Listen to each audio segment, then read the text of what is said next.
সাকিবের ছবিগুলো, তবে সে একা করছে, খারাপ করছে না, ভালো করছে। নাটকের নায়িকারা অভিনয় করছে, এদের লোকে টেম্পোরারি, এরা আপনি দেখবেন যে একটা দুইটা ছবির বিষয় নেবে না। এখন তো গল্পের উপর নির্ভর করে।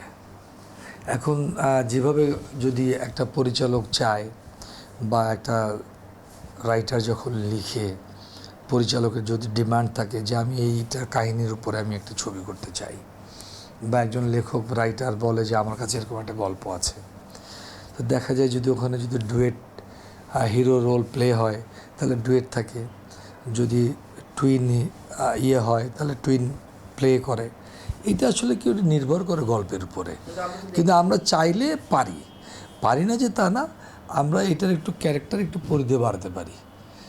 পরিধি বাড়ালে কী হবে, একটু লাভ হবে, ঠিক আছে, নতুনদের কিছু সংযোজন হবে, তাই না? তো এখান থেকে আসলে আমরা বেরিয়ে আসতে পারি না। আমি জানি না সাকিবের ছবিগুলো, তবে সে একা করছে, খারাপ করছে না, ভালো করছে।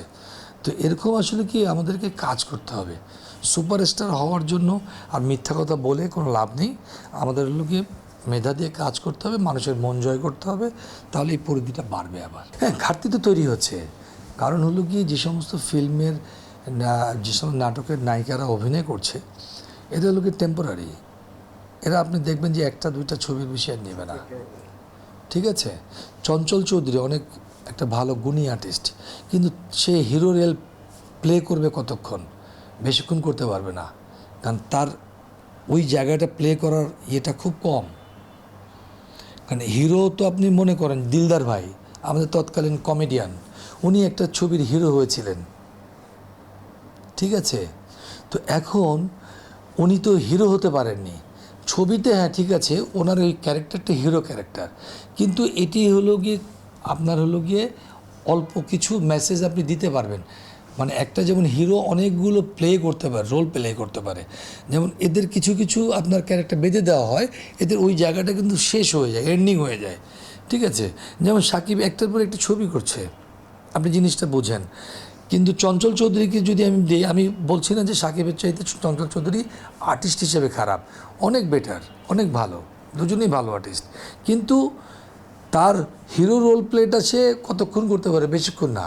আপনি যেমন যদি নাটকের যারা কাজ করছে, নায়িকা যারা হচ্ছে, এরা কিন্তু দেখবেন দুটো কি তিনটা ছবিতে করার পর তারপর আর মানুষ নেবে না। এটা কিন্তু নিয়ম, আপনি নিয়মের বাইরে গেলে হবে না, একটা সিস্টেম আছে প্রত্যেকটা জিনিস, ঠিক আছে। চেঞ্জ করা উচিত কিনা, কারণ নায়িকা তো নেই আসলে। হ্যাঁ, চেঞ্জ তো করা উচিত, নতুনদের আগমন ঘটানো উচিত।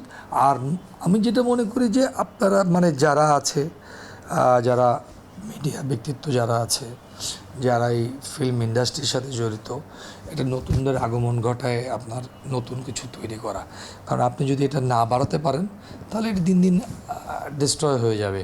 আর সাকিবের উপর নির্ভরশীল যে কথাটা আপনি বললেন, আসলে একা তো আসলে কারোর উপর নির্ভরশীল না, একটা ছবি গল্প সবাইকে নিয়েই হয়।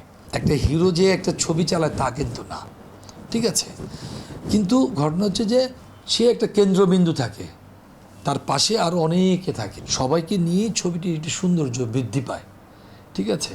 আর তারপর একটা হিরোর তো কিছু না কিছু চাহিদা থাকে, জনগণের চাহিদা থাকে যে আমি ওই হিরোর ছবিটা দেখব, বা ভালো লাগার বিষয় থাকে, তাই না। যেমন আপনার একটা পছন্দ থাকতে পারে, সেই পছন্দ থেকে আপনি তার কাছে যাইতে পারেন, এটাই স্বাভাবিক।